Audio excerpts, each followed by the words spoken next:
কি 2004-এ? ম্যাডাম, এত পুরনো ঘটনা কে মনে রাখে?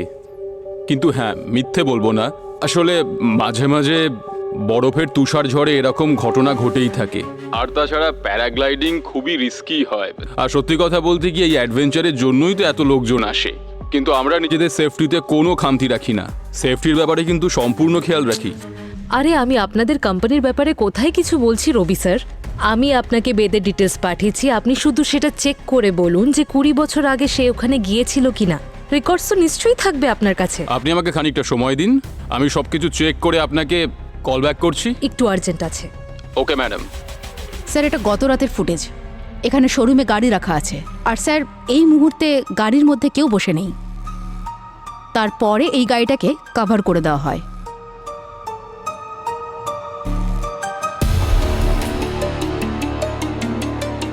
আর তারপরে আজ সকালে যখন এই গাড়িটাকে আনকভার করা হয়, স্যার দেখুন, বেদের বডিটা ড্রাইভার সিটে দেখা যাচ্ছে।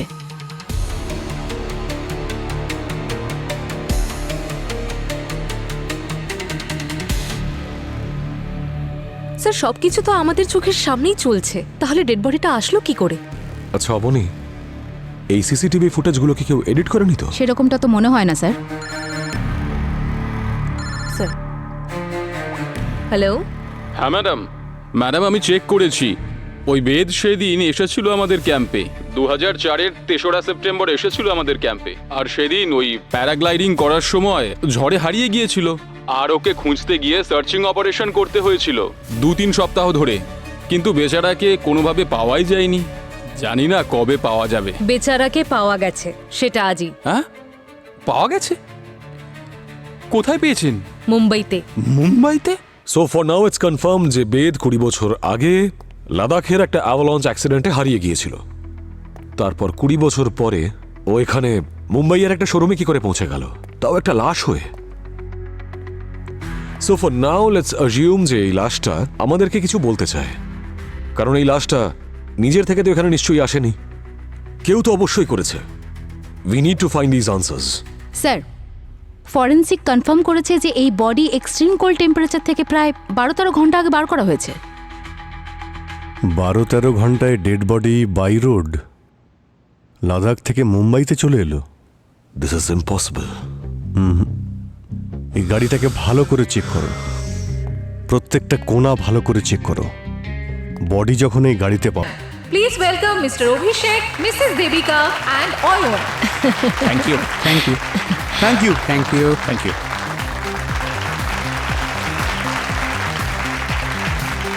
Thank you so much. এই গাড়িটা তৈরি করার স্বপ্ন তো আমাদের কোম্পানির ছিলই, সঙ্গে নিউ জেনারেশনকে আমরা এমন একটা গাড়ি দিতে চেয়েছিলাম যাতে বসে তারা কুল আর ফ্যান্সি ফিল করে, যেমন ফিল আমেরিকান এবং জার্মান গাড়িতে হয়ে থাকে। এবার আপনাদের বেশি সময় নষ্ট না করে let me introduce to you the most valuable gift to our nation. Ayan, please come. Vicky, can I have the remote, please? Sir. Yeah. There you go. Feature is all yours.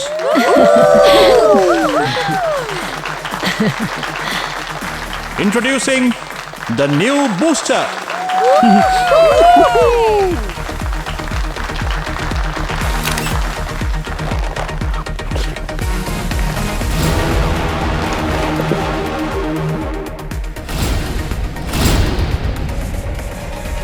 সত্যি দারুণ, খুব সুন্দর।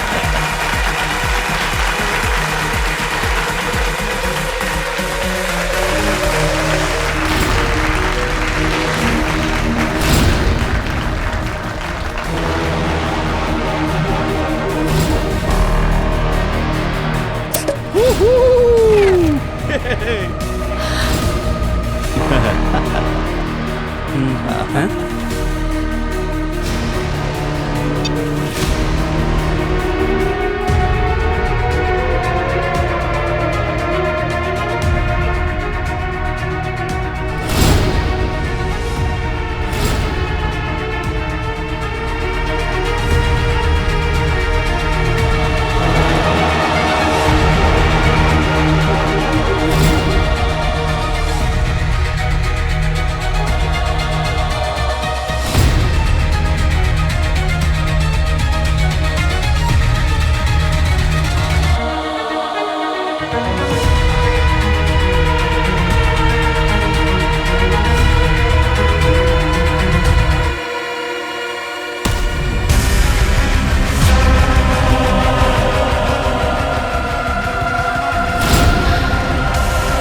বেদ,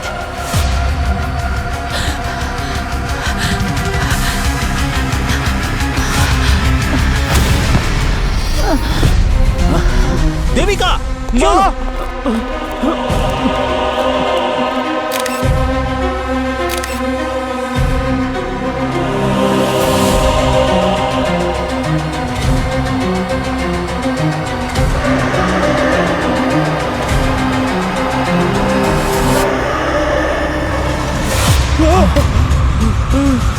এটা কি কোনো নতুন ধরনের ডার্ক পাবলিসিটি স্টান্ট?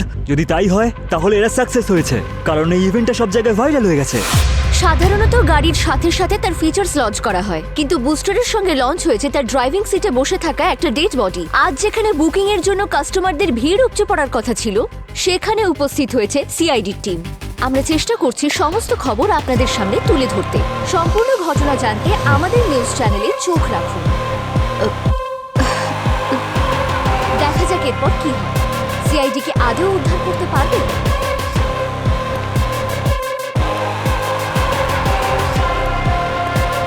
স্যার, দেবিকার জ্ঞান ফিরেছে।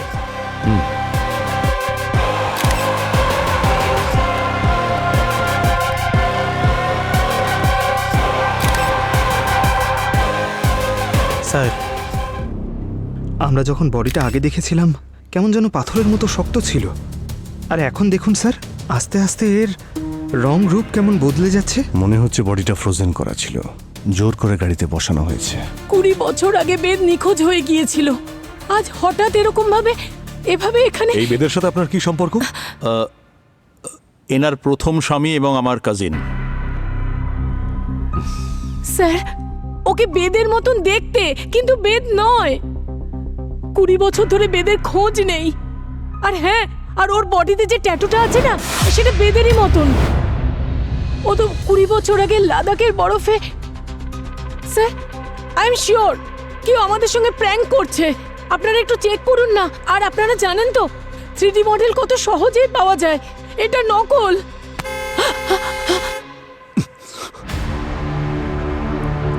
স্যার, বডি কিন্তু খুব তাড়াতাড়ি ডিকম্পোজ হচ্ছে। অবনী, আমাদের হাতে ওর শুধু হাড়গুলো আসার আগে বডিকে তাড়াতাড়ি ফরেন্সিক ল্যাবে পাঠানোর ব্যবস্থা করো।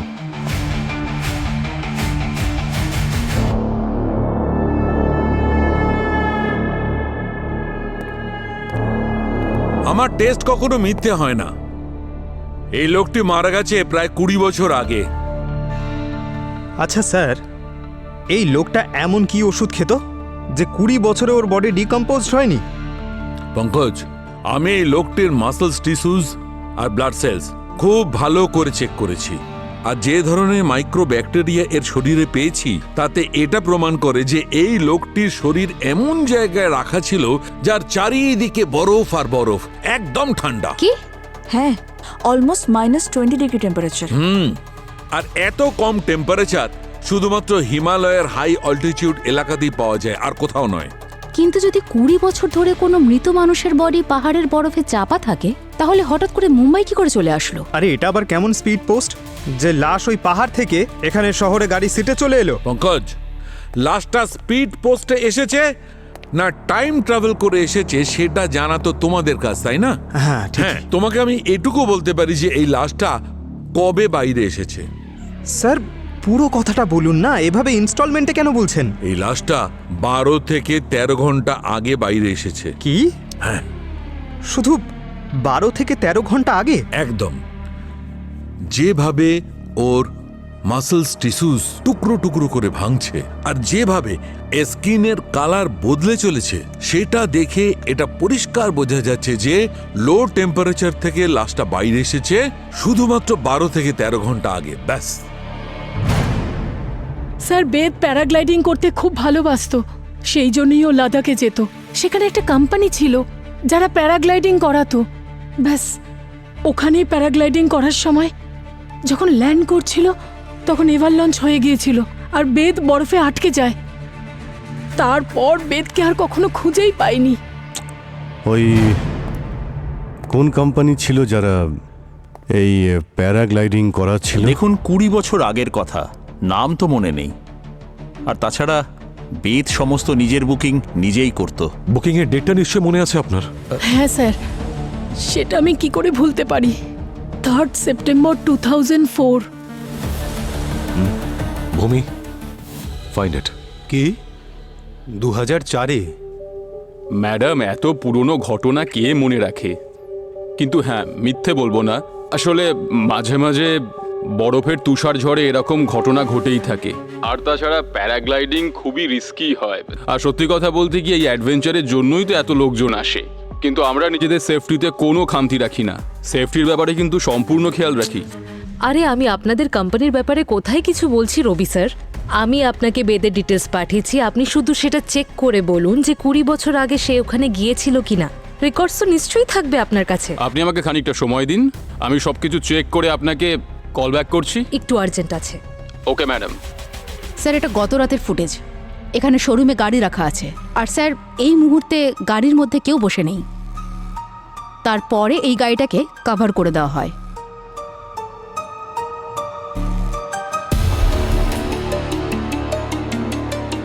আর তারপরে আজ সকালে যখন এই গাড়িটাকে আনকভার করা হয়, স্যার দেখুন বেদের বডিটা ড্রাইভার সিটে দেখা যাচ্ছে।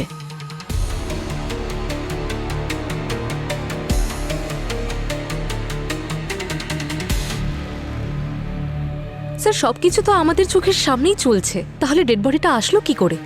আচ্ছা অবনী, এই সিসিটিভি ফুটেজগুলো কি কেউ এডিট করেনি তো? সেরকমটা তো মনে হয় না স্যার। Sir hello? হ্যাঁ ম্যাডাম, আমি চেক করেছি। ওই বেদ সেদিন এসেছিল আমাদের ক্যাম্পে, 2004-এর 3রা সেপ্টেম্বর এসেছিল আমাদের ক্যাম্পে। আর সেদিন ওই প্যারাগ্লাইডিং করার সময় ঝড়ে হারিয়ে গিয়েছিল। আর ওকে খুঁজতে গিয়ে সার্চিং অপারেশন করতে হয়েছিল 2-3 সপ্তাহ ধরে, কিন্তু বেচারাকে কোনোভাবে পাওয়াই যায়নি। জানি না কবে পাওয়া যাবে। বেচারাকে পাওয়া গেছে, সেটা আজই। হ্যাঁ, পাওয়া গেছে? কোথায় পেয়েছেন? মুম্বাইতে। মুম্বাইতে? So for now it's confirm যে বেদ 20 বছর আগে লাদাখের একটা অ্যাভালাঞ্চ অ্যাক্সিডেন্টে হারিয়ে গিয়েছিল। তারপর 20 বছর পরে ও এখানে মুম্বাইয়ের একটা শোরুমে কি করে পৌঁছে গেল, তাও একটা লাশ হয়ে। So for now let's assume যে এই লাশটা আমাদেরকে কিছু বলতে চায়, কারণ এই লাশটা নিজের থেকে তো এখানে নিশ্চয়ই আসেনি, কেউ তো অবশ্যই করেছে। We need to find this answers. Sir forensic confirm করেছে যে এই বডি এক্সট্রিম কোল্ড টেম্পারেচার থেকে প্রায় 12-13 ঘন্টা আগে বার করা হয়েছে। 12-13 ঘন্টায় dead body by road Ladakh থেকে মুম্বাইতে চলে এলো? This is impossible. এই গাড়িটাকে ভালো করে চেক করো, প্রত্যেকটা কোণা ভালো করে চেক করো। বডি যখন এই গাড়িতে পাওয়া গেছে, তখন এর মৃত্যুর রহস্য এখান থেকেই পাওয়া যাবে। আরে বাবা, এই গাড়ির ভাগ্যটাই তো খারাপ। এর বার্থডেই পালন হলো না, ডেথ সার্টিফিকেট বেরিয়ে গেল। সত্যি স্যার, এই গাড়ি তো আর কেউ কিনবে না। অবনী, হ্যাঁ? এটা অনেক ডিসকাউন্টে পাওয়া যাবে। এই কেসটা সলভ হতে দাও, তারপর ম্যানেজারের সঙ্গে কথা বলছি। স্যার?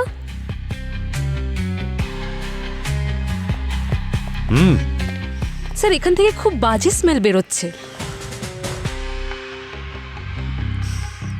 হ্যাঁ স্যার, কোনো কেমিক্যাল স্মেল মনে হয়।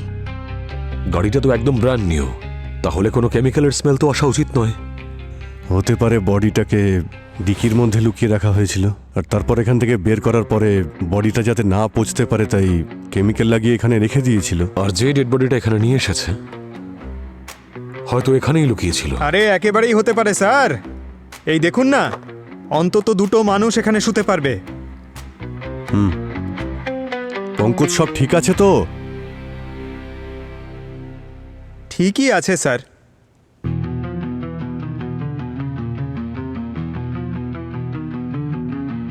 এবার এই ডামিটাকে ওই ড্রাইভিং সিটে নিয়ে বসাও।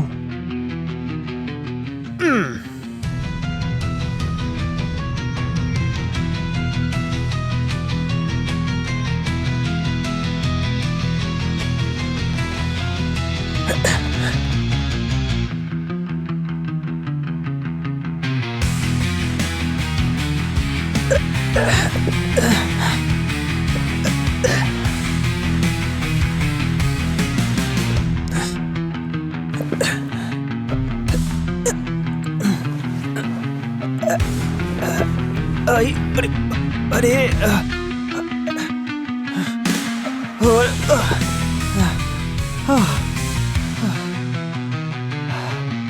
আমার অবস্থা খারাপ হয়ে গেছে স্যার। এটা তো কোনো শক্তিশালী লোকই করতে পারবে স্যার, একদম আমার মতো। যদি এতটাই কঠিন কাজ হয়ে থাকে তাহলে এটা নিশ্চয়ই কোনো পুরুষ করেছে। ভূমি, তুমি একবার ট্রাই করে দেখো তো।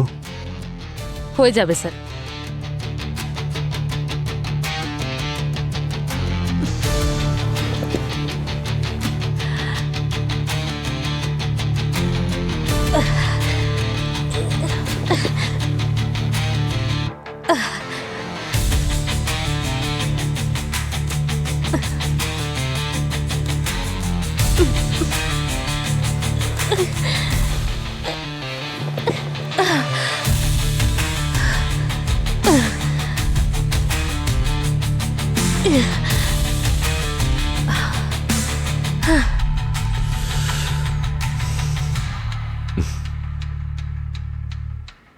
কাজটা কিন্তু এতটাও মুশকিল ছিল না পঙ্কজ।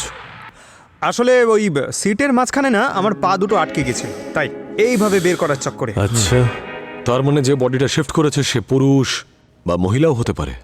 তবে সে যেই হোক না কেন, সে এখানকার সিসিটিভি ক্যামের পজিশনের ব্যাপারে ভালো মতোই জানে। সেই জন্য ক্যামেরায় না এসে এই কাজটা ফুলফিল করেছে। তার মানে বাড়িরই কোনো মেম্বার। ঠিক আছে, তাহলে একবার ওদের শোক সভাতে গিয়েই দেখা যাক। ও বলছে যে বেদের জন্য শোক সভা রাখতে। আরে একজনের মৃত্যুর শোক সভা আমি আর কতবার রাখতে পারি বলুন তো? অনেক কষ্টের ট্রমা কাটিয়ে আমি স্বাভাবিক হয়েছিলাম, আবার আবার সেইগুলোই করব। আর অয়ন, অয়ন সে সময় কোথায় ছিল? যখন বেদ নিখোঁজ হয়েছিল তখন অয়ন আমার গর্ভে। আমি কি করে ওকে জন্ম দিয়েছি, কি করে মানুষ করেছি, সেটা শুধু আমিই জানি। আর আজকে সেই ছেলে কিনা আমায় নোংরা কথা বলছে। নোংরা কথা কেন বলবো না, কিন্তু হ্যাঁ, রাগ করে আছি, অনেক রাগ করে আছি।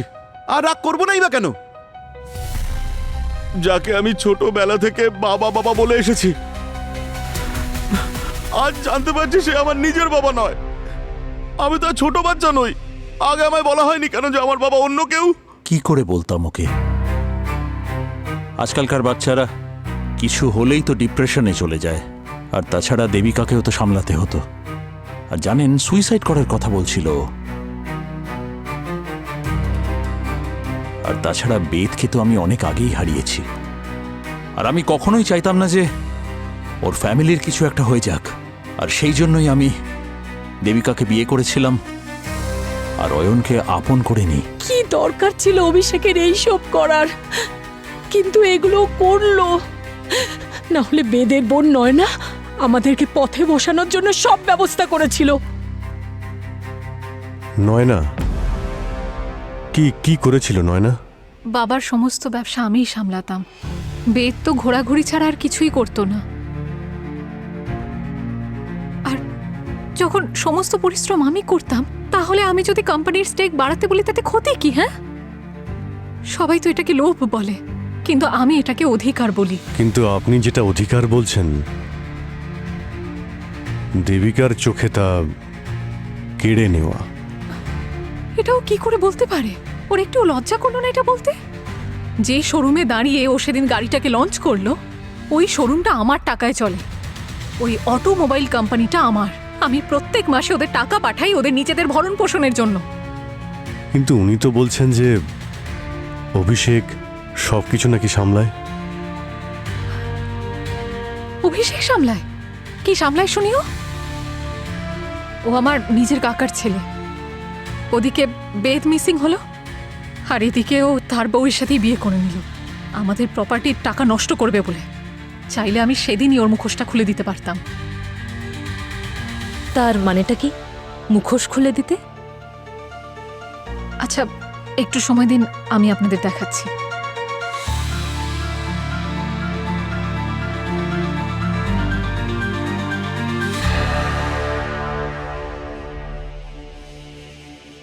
এই দেখুন স্যার, দেবিকার সাথে বিয়ে হওয়ার আগে অভিষেক শ্বেতা নামের কোনো এক মেয়ের সাথে কোর্ট ম্যারেজ করেছিল।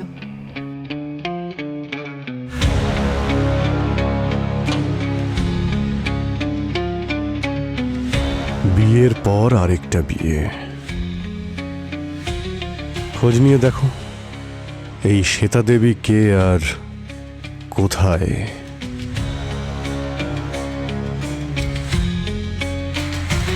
5 মিনিটের জন্য দেখতে দিন না, উনি আমাদের ফ্যামিলি মেম্বার ছিলেন। স্যার আপনারা বোঝার চেষ্টা করুন, আমরা সবাইকে এখানে ঢুকতে দিতে পারি না। আরে ম্যাম, স্যার আপনারা যান প্লিজ, বিনা পারমিশনে আপনারা ভেতর ঢুকতে পারবেন না। কি ব্যাপার? ম্যাম, বেদ আমার হাজবেন্ড ছিল আর অয়ন ওরই ছেলে।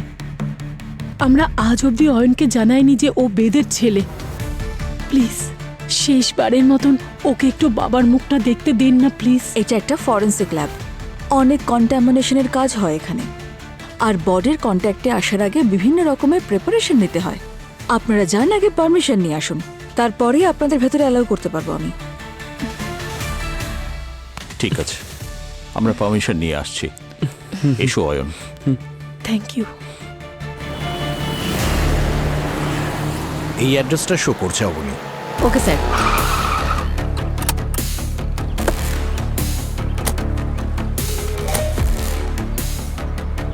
সিকিউরিটি। হ্যাঁ, কি হয়েছে বলুন? এই যে সামনের বিল্ডিংটাকে রেনোভেশন করা হচ্ছে, শুনেছি নাকি অনেক ওনার্স এই বিল্ডিং এ শিফট হয়েছে। হ্যাঁ, ওখান থেকে তো অনেক লোকই এসেছেন এখানে। তাহলে তাদের মধ্যে কেউ শ্বেতা নামের থাকে এখানে? আসলে ম্যাডাম, এত বড় সোসাইটি, এখানে তো হাজার হাজার শ্বেতা থাকতে পারে। সে তো ঠিক আছে, কিন্তু একটু মনে করে বলো তো যে 40 বছরের আশেপাশে কোনো মেয়ে আছে কি? হ্যাঁ, একজন তো 3rd ফ্লোরেই থাকেন, যিনি শ্বেতা নামের, বছর 40-এর মতনই হবেন।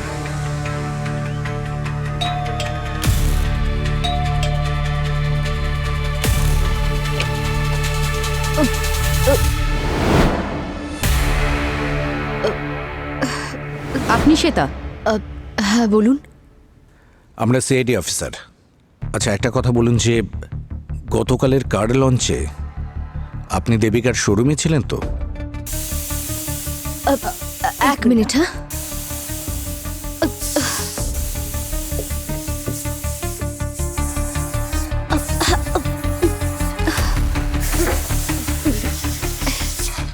ডালটা পুড়ে গেল। আমাদের প্রশ্নের উত্তর কিন্তু পাইনি। হ্যাঁ, আমি গিয়েছিলাম। আমার ছেলে ওখানকার ফ্লোর ম্যানেজার। আর আপনার হাজবেন্ড কোথায়? এই প্রশ্ন আমায় করছেন কেন? প্রশ্ন তো উঠবেই যখন একই ব্যক্তি দুটো বিয়ে করে। আপনার ম্যারেজ সার্টিফিকেট?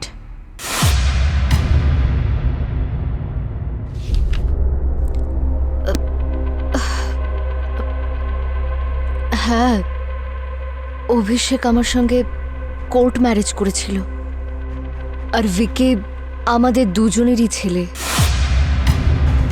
আর অভিষেক নিজেরই কোম্পানিতে নিজেরই ছেলেকে একজন ফ্লোর ম্যানেজার হিসেবে অ্যাপয়েন্ট করেছে। হ্যাঁ হ্যাঁ, আমি অভিষেককে অনেকবার বলেছিলাম, কিন্তু ও বলেছিল যে একজন ওনারের সবকিছু জানা উচিত। যখন ও যোগ্য হয়ে যাবে তখন ওকে ওর অধিকার দেওয়া হবে। আপনি তো জানতেন যে উনি দেবিকাকে বিয়ে করেছেন? বাধ্য হয়ে করেছিল, নইলে কাকাতুতো ভাইয়ের বউ আর সন্তানের জীবন নষ্ট হয়ে যেত। ওরা ভালো মানুষ, পরিবারের জন্য ভালোবাসাকে জলাঞ্জলি দিয়েছে। দেবিকা কি জানেন আপনি অভিষেকের স্ত্রী?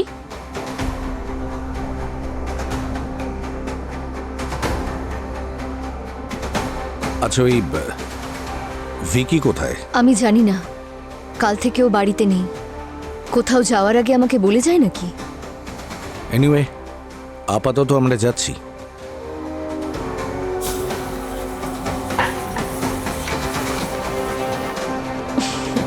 এই অভিষেক খুব বড় প্লেয়ার বলে মনে হচ্ছে। একদিকে নিজের বাবার কর্তব্য দেখাচ্ছে, আরেকদিকে নিজের ছেলেকে চাকর করে রেখেছে। ঠিক আছে, আপনি বডি দেখতে পারেন, কিন্তু কোনো জিনিসে হাত দেবেন না। গার্গিয়ে দিয়ে দেখিয়ে দাও। Yes sir. বাবা অয়ন, দেখে নাও নিজের বাবাকে।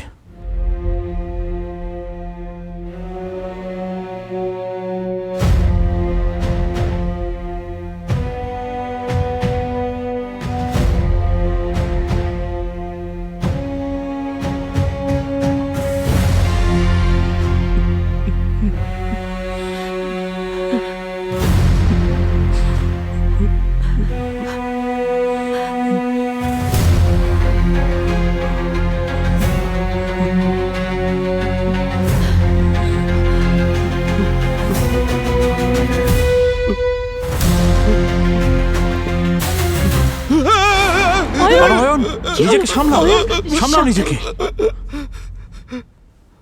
হাত হাত কোথায় স্যার? কি হয়েছে? স্যার বডির হাত নেই। কি বলছো? কি বডির হাত? মাই গড,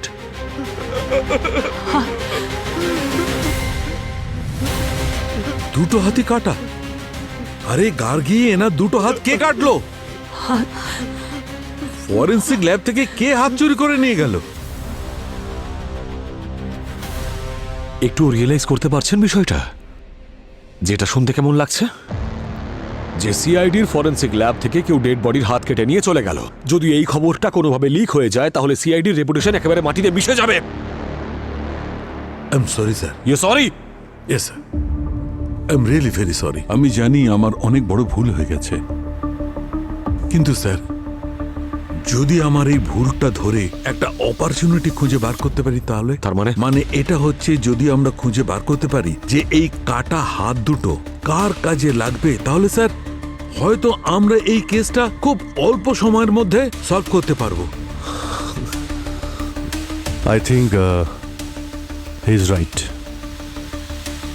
চুরি যখন হয়ে গেছে তখন এই সুযোগ আমাদের নিতে হবে। Yes sir. Super, mind blowing. না না, গুড গোয়িং, ভেরি গুড। কালকে স্টাফ ছাড়া ফরেন্সিক ল্যাবে আর কারা কারা এসেছিল? কেউ আসেনি স্যার। আমি তো রেজিস্টার আর আইডি কার্ড না দিলে কাউকে এখানে এন্ট্রি করতে দিই না। বড় বড় কথা বলো না, কেউ তো এখানে এসেছিল। রেজিস্টার দেখাও। হ্যাঁ sir. Shield and shine company, এরা দুজন কারা? স্যার এরা তো স্যানিটাইজারের লোক, ওরা তো রেগুলার আসতেই থাকে এখানে। হ্যাঁ স্যার, ওরা 2 সপ্তাহে একবার ভিজিট করে। ফরেন্সিক ল্যাব, তাই স্যানিটাইজেশনের প্রয়োজন তো হয়। ওদের সঙ্গে টাই আপ আছে আমাদের sir. Shield and shine company, খোঁজ নিয়ে দেখো কোন দুজনকে এখানে পাঠিয়েছিল ওরা।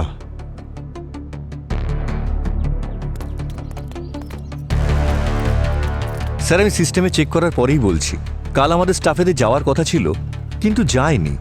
শিডিউল ছিল কাল ভিজিটের, কিন্তু ওরা অন্য কোনো সাইটে আটকে গেছিল। কিন্তু এটা কনফার্ম, আমাদের স্টাফ যায়নি, এটা একদম নিশ্চিত। ঠিক আছে। এই শিডিউল তো এখানে যাতায়াত করা সবাই দেখতে পেয়েছে। আর এখানে সারাদিন কে কে এসেছিল? স্যার যারা এসেছিলেন সবার ডিটেলস ওখানেই আছে। এই অভিষেক, দেবিকা, অয়ন, আজকে এরা এখানে কি করছে? স্যার ডেড বডি দেখতে এসেছিলেন। অয়ন শেষবার তার বাবাকে দেখতে চেয়েছিল। স্যার ওরা তো কালকেও এসেছিল, আর পারমিশন ছাড়া আমি ওদের যেতে দিইনি স্যার। ওরা এখানে কালকেও এসেছিল? হ্যাঁ স্যার। আর এখানেই দাঁড়িয়েছিল যেখানে আজ আমরা দাঁড়িয়ে আছি? Yes sir. তাহলে তো এই শিডিউলে ওদেরও চোখ পড়েছিল। ওই যারা স্যানিটাইজেশন করতে এসেছিল তাদের মুখ তুমি দেখেছিলে? স্যার ওরা তো মাস্ক আর পুরো বডি কভার করে রেখেছিল, আমরা শুধু ডেটা এন্ট্রি করে ওদের ঢুকতে দিয়েছিলাম। যতক্ষণ না ওই হাতটা পাচ্ছি ততক্ষণ এই কেসটা আমাদের গ্রিপে আসবে না। ওই হাতটা আমার চাই, Abhijit.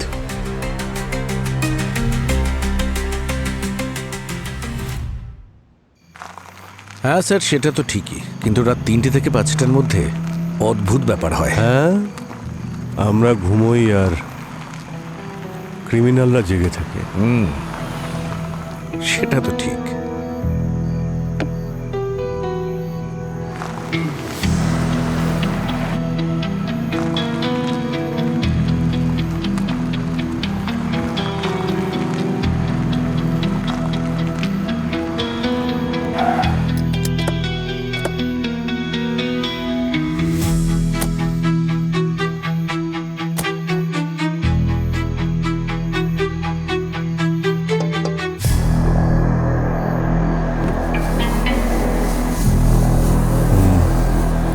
Hello, need any help?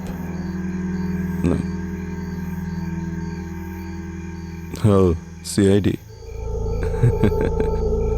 আপনি রাজেন নরক। রাজেন বাবু, আপনি এরকম একটা নির্জন এলাকাতে এত রাতে এখানে কি করছেন? নিজের গাড়িতে বসে আছি। না, আই এম জোকিং, সরি। আপনারা সিআইডি অফিসে আপনাদেরকে বলতেই পারি। আসলে ব্যাপারটা হলো স্যার, ওই ওই রেড সানের ব্যাপারটা নিয়ে না আমার ঘুম আসছিল না, তাই গাড়ি নিয়ে একটু আর কি। রেড সান? আপনারা রেড সানের ব্যাপারে শুনেননি? আফ্রিকার সব থেকে দামি হিরে যেটা এখানে আমাদের এই মিউজিয়ামে রয়েছে। আপনাদের যাওয়া উচিত ওখানে, নিজের পরিবারকে নিয়ে একসাথে। দারুণ স্যার। হ্যাঁ আমরা যাব, সেটা পরে দেখছি। এখন আপনি একটু ডিকিটা খুলুন তো। Dicky sir? কিছু নেই স্যার ডিকিতে। দেখে নি না।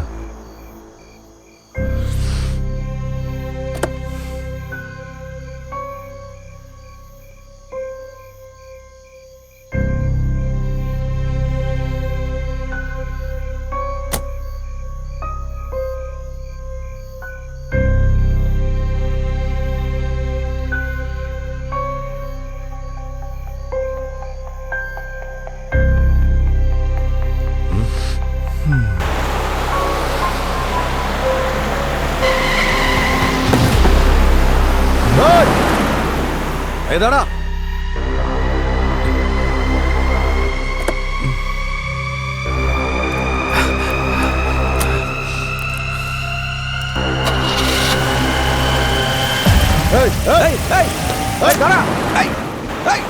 দাঁড়া বলছি, দাঁড়া।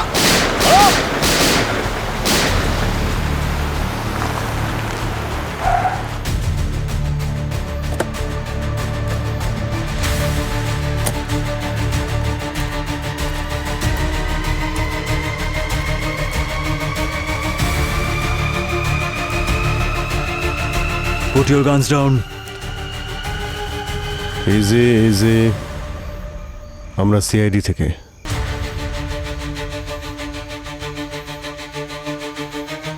আপনারাই গুলি চালিয়েছিলেন? আগে হ্যাঁ, গুলি আমরাই চালিয়েছি। আমরা প্যাট্রোলিংয়ে ছিলাম আর এখানে একজন দাঁড়িয়ে ছিল। আমাদের সন্দেহ হয় আর ডিকিটা খুলে দেখাতে বলি, কিন্তু সুযোগ পেয়েই পালিয়ে যায়। কিরকম দেখতে ছিল? ভালো হাইট ছিল, লম্বা চওড়া আর ওয়েল বিল্ড। ওর নাম বললো রাজেন। রাজেন?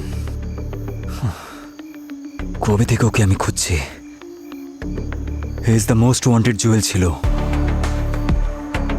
ও আর ওর পার্টনার রেহান রয় রেড সান চুরি করার প্ল্যান করছে। হ্যাঁ, ও আফ্রিকান রেড সানের কথা বলছিল। 25 এপ্রিলও একটা চুরি করেছিল। এবার রেড সান অব্দি পৌঁছানোর আগে ওকে ধরতে হবে। কোন ডিরেকশনে গেছে? ওই যে ওইদিকে গেছে, সোজা গেছে। Okay, thank you officers. All the best.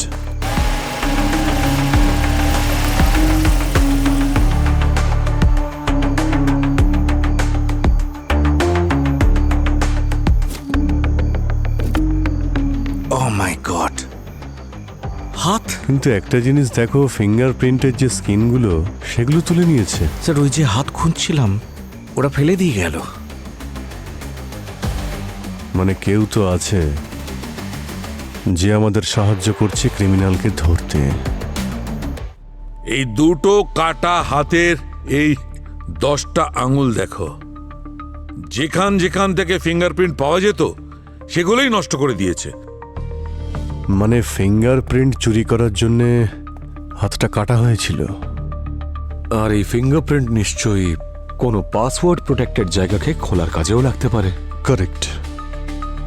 কোনো দরজা বা সিন্দুক। তার মানে হলো গিয়ে যার বাড়িতে ওই সিন্দুক বা দরজাটা আছে সেই হাতটা কেটে চুরি করেছে। স্যার, আমি দেবিকা আর অভিষেকের রেকর্ডস, যেমন ধরুন ব্যাংক রেকর্ডস আর বিলস চেক করছিলাম। দেখুন তাতে কি পেয়েছি।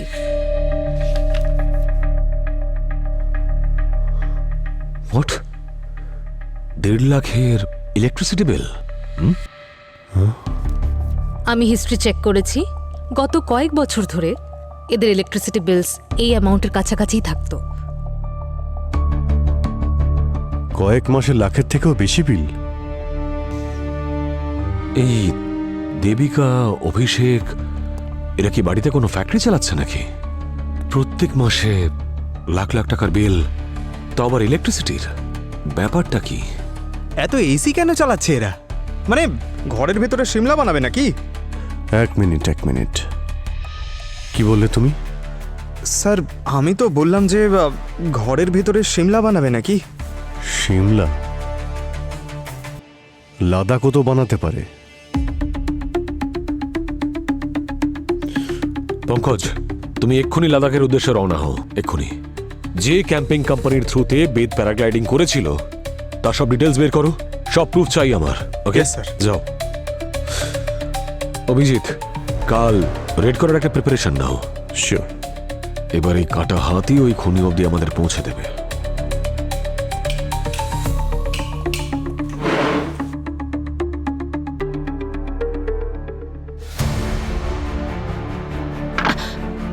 আরে এসব আপনারা কি করছেন? কেন করছেন এগুলো? দেখো না, সবাই মিলে আমাদের ঘরগুলো কেমন তছনছ করছে। কি হচ্ছে এইসব? আপনারা কি করতে চাইছেন এখানে? চোখে দেখতে পাচ্ছেন না আপনারা? দেখছেন না তল্লাশি করা চলছে? তল্লাশি? কিসের জন্য তল্লাশি? মিস্টার অভিষেক, এমন কোন ফ্যাক্টরি করেছেন এই বাড়িতে যার জন্য আপনাদের ইলেকট্রিক বিল আকাশ ছুঁয়ে যাচ্ছে? হ্যাঁ, তাও গত 20 বছর ধরে লাখ লাখ টাকার বিল আসছে আপনার বাড়িতে। কি চলছেটা কি? লাখ টাকার বিল আসছে তো তাতে কি হয়েছে? কি হয়েছে এখনই জানতে পারবেন। ভালো করে তল্লাশি নাও, যদি দেওয়ালও ভাঙতে হয় তাও ভেঙে দাও। কিন্তু আপনারা ওর ঘর কেন ভাঙছেন না যারা আমার ঘর ভেঙেছে? নয়নার ঘরও কোনোভাবে বাঁচবে না সিআইডির হাত থেকে। এখন যান আপনি, যান, সরে যান এখান থেকে। এক কোণে কি দাঁড়াবেন?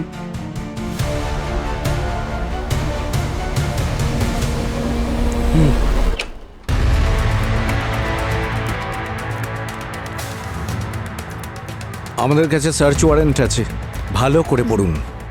পরে আবার বলবেন না যে সিআইডি আমার বাড়ি ওলট পালট করে ছেড়েছে। ঘরের প্রত্যেকটা কোণা দেখো ভালো করে, কোনো জায়গা ছাড়বে না। কিন্তু আপনারা এখানে কি খুঁজতে এসেছেন? সেটাও জেনে যাবেন, ধৈর্য ধরুন।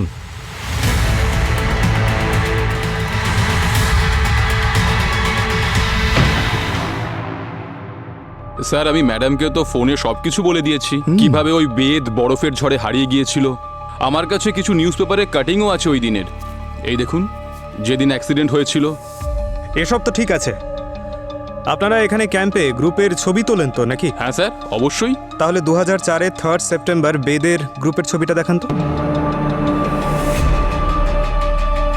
স্যার, এখন 20 বছর আগের ছবি কোথা থেকে পাবো স্যার? আছে স্যার, পুরোনো অ্যালবামে পেয়ে যাব। চুপ কর, তুই কিছু জানিস? স্যার, ও কিছুই জানে না। 1 মিনিট, ফটো নিয়ে এসো। হ্যাঁ স্যার, এই নিন স্যার।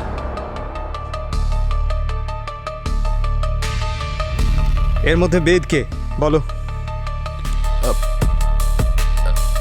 এই যে বোকা বানাচ্ছ? বেদকে কেমন দেখতে আমি ভালো করেই জানি। যা জিজ্ঞেস করছি সত্যি সত্যি বলো, না হলে এক্ষুনি তোমার।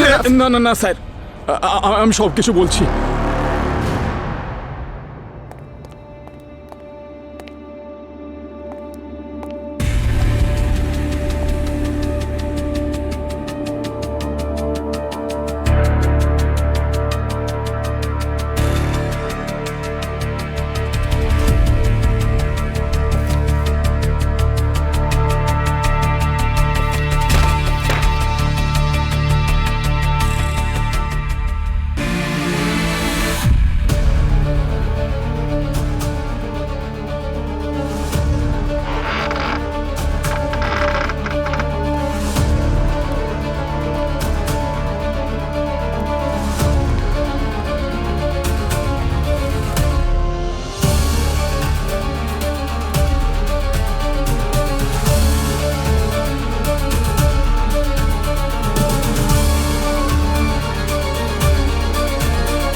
স্যার।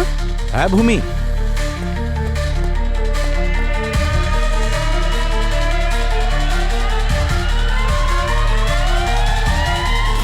ডেফিনেটলি এখানে কিছু আছে।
হ্যাঁ পঙ্কজ, স্যার এখানে বেদের সব এন্ট্রি ফেক। ও এখানে কোনোদিন প্যারাগ্লাইডিং করতে আসেইনি। যাবেও বা কি করে? 20 বছর ধরে তো ও এখানেই ফ্রিজারে পড়ে আছে, দেবিকার বেসমেন্টে।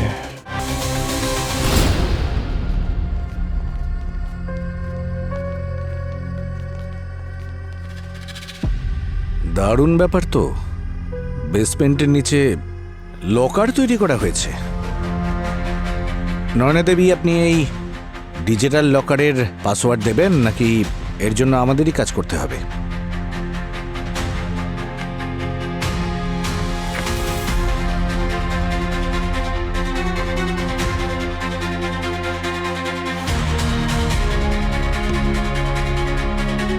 স্যার এটা মনে হয় ওই কাটা হাতেরই হ্যান্ডপ্রিন্ট।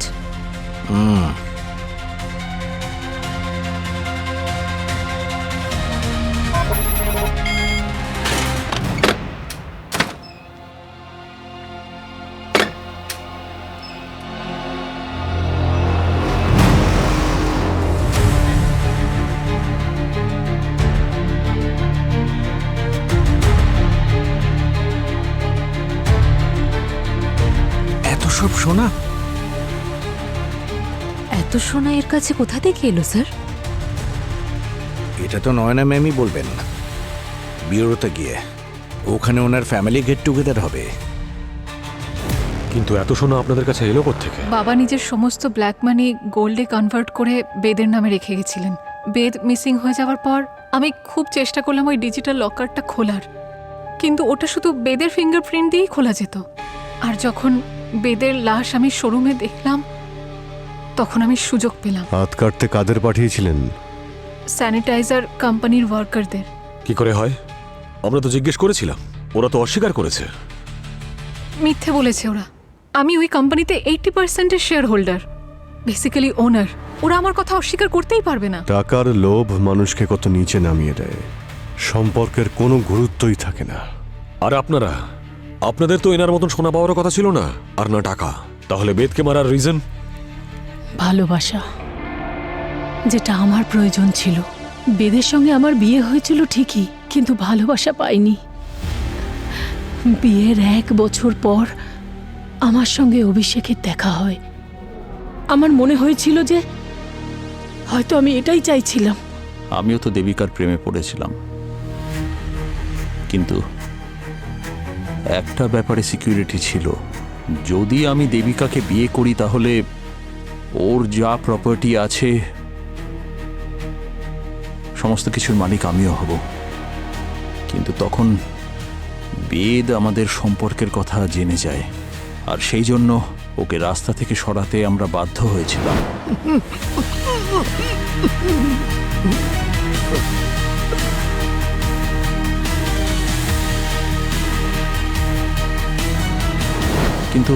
কিন্তু ওকে মারার পর আমরা জানতে পারলাম যে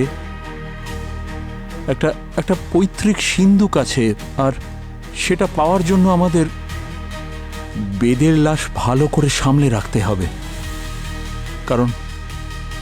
কারণ ওর লাশই এই সিন্ধুকের চাবি। অনেক বছর অপেক্ষা করেছেন আপনারা, 20 বছর।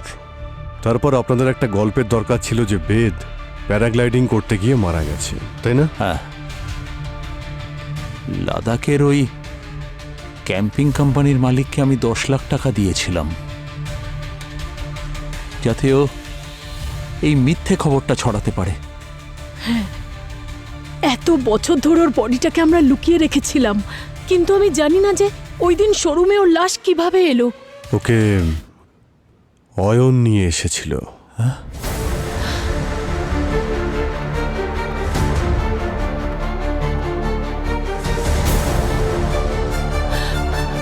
হ্যাঁ, আমি নিয়ে এসেছিলাম বাবার লাশটা ওখান থেকে।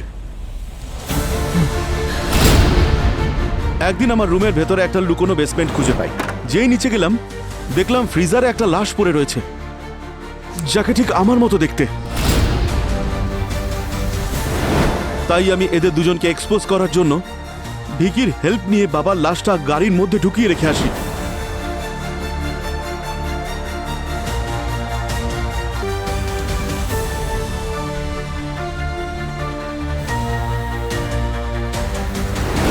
তুমি যা করেছো তা ঠিক করেছো অয়ন, কিন্তু প্রসেসটা ভুল ছিল। তোমার সোজা পুলিশের কাছে যাওয়া উচিত ছিল। যে আমার বাবাকে খুন করেছে সে কি আমাকে ছেড়ে দিত নাকি? তারা তাদের পাওয়ার ব্যবহার করে আমাকেও মেরে ফেলে দিত। আর আমি ভালো করে জানি যদি সিআইডি এই কেসে ইনভলভ হয়ে যায় একবার, তখন এরা দুজন বেঁচে পালাতে পারবে না।